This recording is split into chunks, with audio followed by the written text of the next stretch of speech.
आज हम बात करेंगे गेहूं में कल्ले बढ़ाने का लास्ट मौका। यह ऐसा सुनहरा अवसर है यदि आपकी फसल में काफी ज्यादा पीलापन दिख रहा है, ग्रोथ रुकी हुई है, फुटाव एकदम कमजोर है, पौधा सीधा सीधा बढ़ रहा है, तो कैसे आप ज्यादा से ज्यादा फुटाव कैसे ला सकते हैं? कौन सा कॉम्बिनेशन आपको प्रयोग करना चाहिए ताकि गेहूं का पूरा खेत कल्लों से झूम उठे?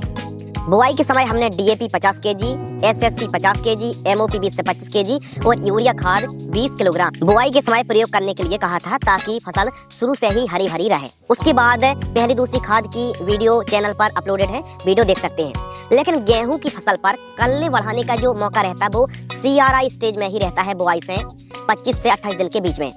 यानी अच्छी पैदावार आप निकालना चाहते हैं, अच्छी पैदावार आपको तभी मिलेगी जब आपने 1 एकड़ में 40 से 50 केजी सीड्स की बुआई करी होगी, सही डिस्टेंस पर बुआई की होगी। यदि आपने पास में बुआई कर दी तो पीला पानी बरकरार और फुटाव भी नहीं आएंगे सभी प्रकार की खाद देने के बाद भी।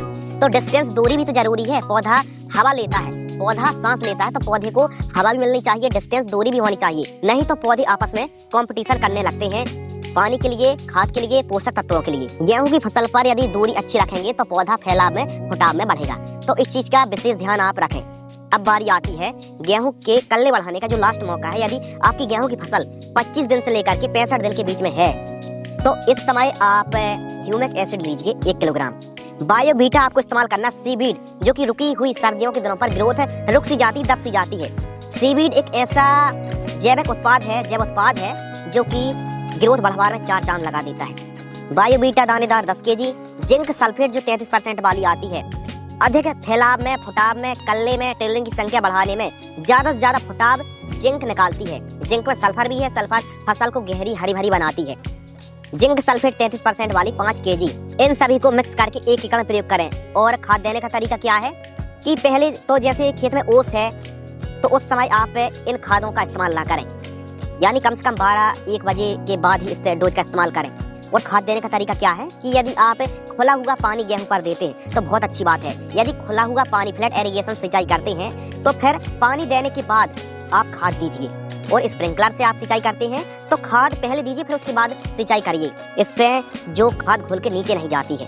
खुला हुआ पानी पर इस चीज का विशेष ध्यान रखें, नमी रहती है, खाद घुल जाती है। इससे क्या होगा, फसल एकदम हरी भरी रहेगी, पीलापन खत्म हो जाएगा, जड़ें तना मजबूत होगा और फसल की जोरदार ग्रोथ देखने के लिए मिलेगी। तो पूरा खेत कल्लों से झूम उठेगा। लेकिन बात वही है कि आपने 80 केजी, 90 केजी, 1 क्विंटल एकड़ की दर से बुआई कर दी तो समझ लीजिए किसी भी प्रकार की खाद देने के बाद भी एक तो पीलापन आसानी से जाएगा नहीं, और जाएगा भी तो पौधा पतला पतला बढ़ेगा। तो इस चीज का ध्यान रखें कि 1 एकड़ में आप 40 से 50 केजी से ऊपर सीड्स की बुआई ना करें, बीज उपचार करें। उसके बाद 16 से 18 सेंटीमीटर, 20 सेंटीमीटर, 22 सेंटीमीटर की दूरी पर आप बुआई करेंगे तो बढ़िया आपको रिजल्ट देखने के लिए मिलेगा, फैलाव में, फुटाव में पौधा बढ़ेगा। इसके अलावा एक और सीक्रेट टिप्स ये है कि कभी कभी क्या होता है कि सभी खाद देने के बाद भी पीलापन जाता नहीं है, तो एक काम कर सकते हैं, मैग्नीशियम सल्फेट 5 केजी ऐड कर सकते हैं। कभी कभी मिट्टी कमजोर हल्की होने के बाद भी खाद देते हैं, सभी प्रकार की खाद दे रहे हैं, फुटाव नहीं आ रहे हैं, तो यदि आपके खेत में ही फुटाव बहुत कम आते हैं तो एक बार सरसों की खली 25 केजी यूरिया के साथ मिला करके जो हमने कॉम्बिनेशन बताई, इसी के साथ आप सरसों की खली भी इस्तेमाल कर लेना और फिर देखना रिजल्ट जबरदस्त आपको रिजल्ट देखने के लिए मिलेंगे। खुला हुआ पानी देते हैं तो सरसों की खली 25 केजी पानी पर अच्छे से मिक्स कर लीजिए, घोल लीजिए, उसके बाद आप सिंचाई के साथ चला दीजिए और फिर रिजल्ट देखिए, जबरदस्त रिजल्ट मिलेंगे। लेकिन बढ़िया ठीक ठाक ग्रोथ हो रही है तो सरसों की खली और मैग्नीशियम का इस्तेमाल करने की आवश्यकता नहीं है। ह्यूमिक एसिड, बायोवीटा, जिंक सल्फेट से काम चल जाएगा और इसके साथ यूरिया मिला लेना 25 किलोग्राम के आसपास और बढ़िया मिक्स करके प्रयोग कर लेना, जबरदस्त रिजल्ट देखने के लिए मिलेंगे। और फसल पहले से ही हरी भरी है, अच्छी फैलाव में, फुटाव में बढ़ रही है तो अलग से तामझाम करने की आवश्यकता बिल्कुल भी नहीं है, क्योंकि फसल अच्छी ग्रोथ ले रही है तो बेफालतू का फिजूल का खर्चा बिल्कुल नहीं। ये वीडियो उनके लिए है जिनकी फसल में पीलापन अधिक है, कमजोर ग्रोथ है, पौधा फैलाव में, फुटाव में नहीं बढ़ रहा है, तो उनके लिए तो यह कॉम्बिनेशन परफेक्ट है, बढ़िया रिजल्ट दिखाएगा।